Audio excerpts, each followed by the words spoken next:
Bonjour à tous et bienvenue sur ma chaîne. Alors aujourd'hui, je voulais vous présenter un petit oracle que j'ai reçu ce matin dans ma boîte aux lettres qui s'appelle l'oracle de la lumière et des rêves de Scott Oden, qui est un auteur, enfin un artiste anglais. Alors cet oracle, je l'avais vu sur la chaîne de Laurence et je crois sur celle de Sabrina, si je ne me trompe pas. Elle me dira si elle passe par là. Mais je ne l'ai pas beaucoup vu sinon, hein. Alors, il se présente dans une petite boîte comme ça, toute mignonne, aux éditions intuitives. Alors, j'avais failli pas le prendre. Enfin, j'hésitais. Il était dans mon panier. Je me disais, je le prends pas, je le prends, je le prends pas. Les illustrations me plaisaient beaucoup. C'est ce qui m'avait attiré avec cet oracle. Mais le livret beaucoup moins. Je trouvais qu'il était un peu trop, comment dire, léger. Les messages avaient l'air sympa, mais sans plus. Donc, je m'étais dit, bon, c'est peut-être ennuyeux, un oracle. Moi, j'aime bien quand même qu'il y ait des livrets un petit peu plus approfondis. Bon. Et puis, les illustrations me plaisant tellement que je me suis dit, bon, allez, je vais le prendre parce que, ne serait-ce que pour apprécier les images, après tout, un oracle, c'est ça aussi, hein, se plonger dans des illustrations qui nous font du bien.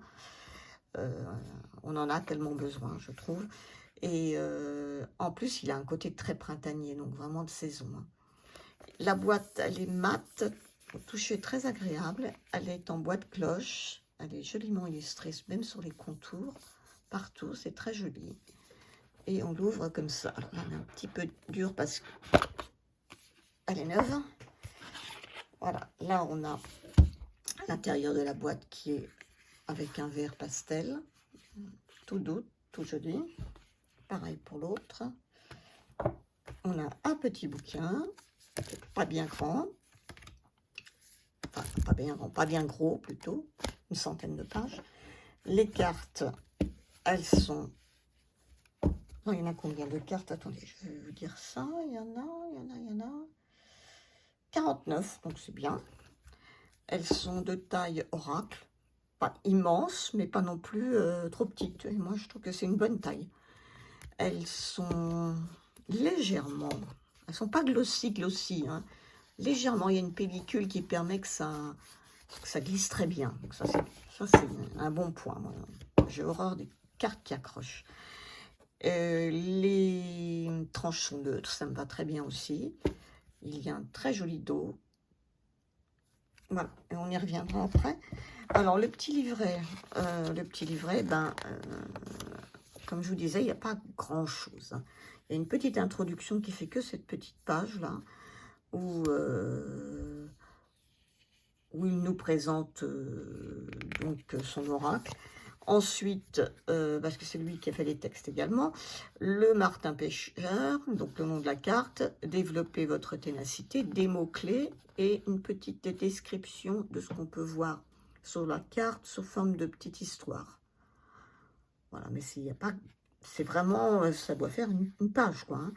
Et une petite citation à chaque fois d'un personnage connu. Donc là, par exemple, on a une citation de Nelson Mandela. C'est comme ça pour toutes les cartes. Bon, par contre, j'ai l'impression qu'en fait, Scott Oden est surtout un illustrateur, un peintre, mais je ne pense pas que ce soit un cartomancien. D'abord, il ne propose absolument pas de tirage, il n'y a pas de tirage.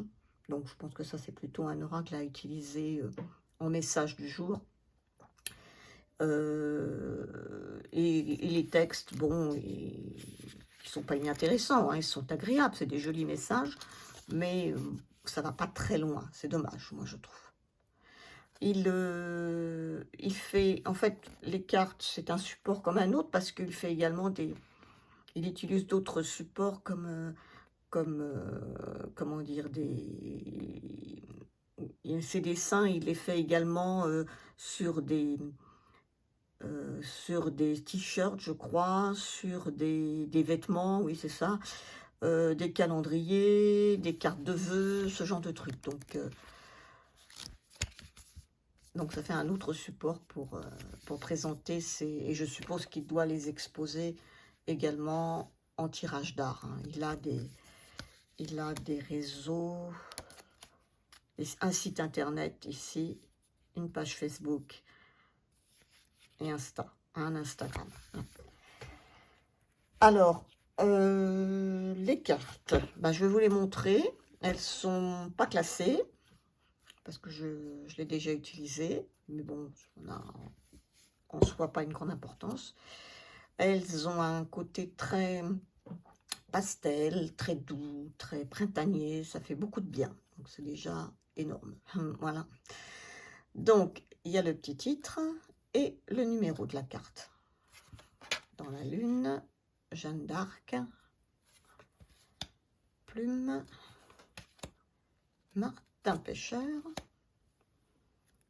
Forêt avec ce très joli renard, Ombre, c'est cet elfe qu'on a sur la boîte, très joli.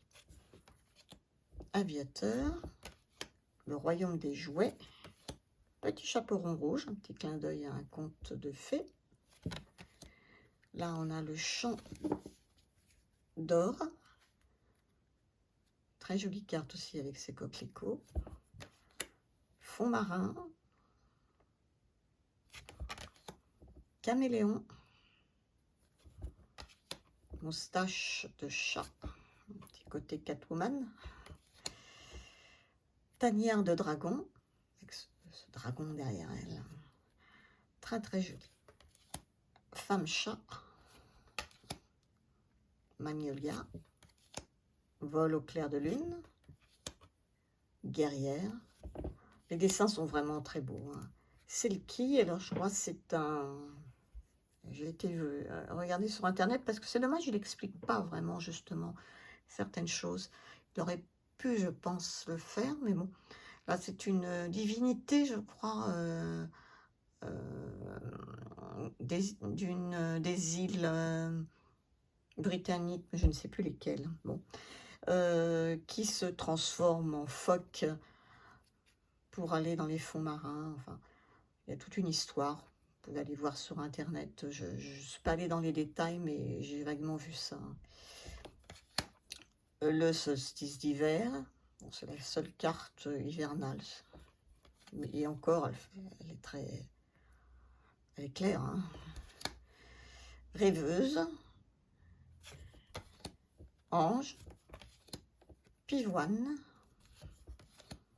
Myosotis. Cette petite souris toute mignonne. Gardienne de dragon. Martin Pêcheur 2. Pavot. Là, ah oui, celle-ci, automnale, mais bon. Pareil, elle est très claire quand même, hein, avec le champ de citrouille. Rossignol. Auroux, avec ce petit écureuil et ce petit rouge-gorge. Cavalière d'escargot. Bouleau argenté. Fennec. C'est vraiment d'une douceur cet oracle, ça fait vraiment du bien de se plonger là-dedans. Là, on a les papillons avec ce petit nid de... Enchanté. Toujours ces papillons qui volent. Petite chouette. Alors là, on a une carte qui est très différente quand même. Là, on est dans un monde un petit peu futuriste. Les rencontres rapprochées. Descendant avec le dinosaure. Merle bleu. Toujours avec ce petit nid. Licorne. 2 cœurs. Petit lionceau et l'éléphant. Nomade. Croissant de lune. Vers de mer. Mais vers écrit comme ça. Imaginarium. Kitsune.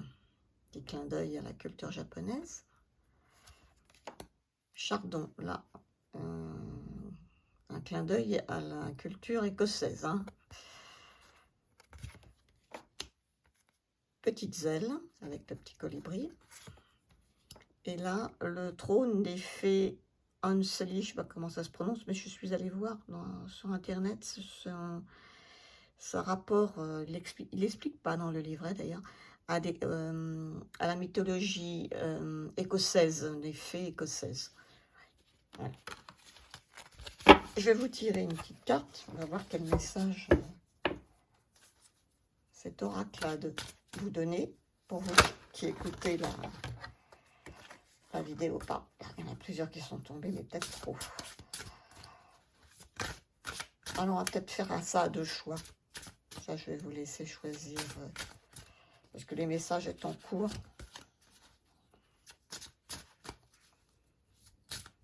Ça sera mieux.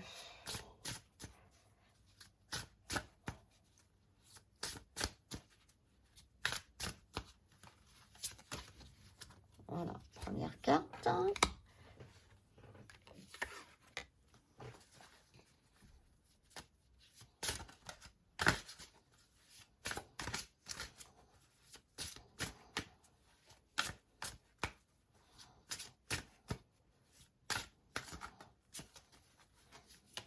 Et deuxième carte. Voilà. Alors, je vous laisse choisir la 1 ou la 2. Alors, pour ceux qui ont choisi la 1, ce sera la première carte, le Martin Pêcheur. La carte 1. Développez votre ténacité. Les mots-clés sont positivité, équilibre, endurance et détermination. Après avoir parcouru les rives à la recherche de nouveaux alliés et de nouvelles ressources, le Martin Pêcheur se perche momentanément sur une branche usée par le temps. Bien que sa cavalière alerte reste vigilante, ils se reposent tous deux et reprennent des forces. Grâce à leur entraînement, à leur détermination et leur persévérance, ils ont acquis les compétences et les connaissances nécessaires pour relever les défis de leur environnement. L'oiseau et sa cavalière ont appris à supporter les contraintes et les obstacles d'une longue journée de voyage, et malgré leur petite taille, ils sont devenus un duo redoutable. Le fait de développer notre ténacité dans notre vie personnelle nous aide à maintenir un équilibre et nous empêche d'être submergés par les moments difficiles ou stressants. Pour renforcer notre résilience, nous pouvons développer notre endurance mentale et physique, nous concentrer sur ce que nous pouvons contrôler plutôt que sur ce que nous ne pouvons pas, par exemple notre réaction plutôt que la situation, et considérer les problèmes comme des défis à surmonter de manière plus positive et pleine d'espoir. La phrase de Nelson Mandela, c'est « Ne me jugez pas sur mon succès, mais sur le nombre de fois où je suis tombée et où je me suis relevée. » Là, c'est un très joli message. Carte 2, c'est la forêt, avec ce joli renard, et c'est la carte 5. Et là, on nous dit « Faites preuve de patience ». Les mots-clés sont présence, calme, acceptation et vigilance. Sa cape dotée d'une capuche la protège de la fraîcheur matinale et les feuilles camouflées prennent leur teinte rousse à l'approche de l'automne. Bien qu'elle ait une affinité avec toutes les créatures de la forêt, son lien le plus fort est avec son familier, le renard. Alors qu'ils partagent une certaine intelligence et ruse, c'est la patience qui est leur principal allié quand ils surveillent silencieusement la clairière. Faites preuve de patience dans votre vie quotidienne, signifie rester calme face à la frustration ou à la difficulté. La patience est essentielle pour entretenir des relations saines, réduire le stress et faire face aux situations difficiles. Il peut s'agir de faire preuve de patience à l'égard d'autres personnes, de surmonter de sévères contretemps dans la vie ou de faire face à des problèmes quotidiens et d'accepter des circonstances qui échappent à notre contrôle. La patience nous aide également à atteindre nos objectifs, pour améliorer nos talents, maîtriser un art ou réaliser une ambition. Nous devons être prêts à être patients, à fournir des efforts de manière contrôlée. Aucun voyageur ne commence en étant un expert de son voyage. Et la petite phrase de Lao Tzu, c'est « La nature ne se presse pas, pourtant tout est accompli ». C'est des messages de sagesse, hein, mais on aurait pu aller, je sais pas, s'il y avait eu des tirages, mais il n'y en a aucun de proposé, on aurait peut-être pu avoir des messages complémentaires pour les tirages, mais bon, la vocation de cet oracle apparemment reste surtout sur des petits messages tout simples, mais qui font du bien. Voilà. Donc moi, je ne regrette pas de l'avoir acheté finalement, hein, j'hésitais beaucoup, mais il fait vraiment du bien. Je le trouve tellement agréable. Les illustrations sont très très belles. Ce monsieur a vraiment beaucoup de talent. Et voilà, donc c'est un très beau jeu que je vous conseille. Si vous aimez ce genre d'illustration, bien sûr, hein. Mais bon, il faut savoir quand même que ce n'est pas fait pour faire de la divination. Voilà, c'est vraiment un petit oracle tout doux avec des petits messages pour nous remonter un peu le moral. Et c'est pas plus mal. Voilà, j'espère que cette vidéo vous aura plu. Dites-moi si vous le connaissiez, si vous l'avez déjà vu, si vous avez envie de l'acheter ou pas. Et sur ce, je vous dis, prenez bien soin de vous. Au revoir.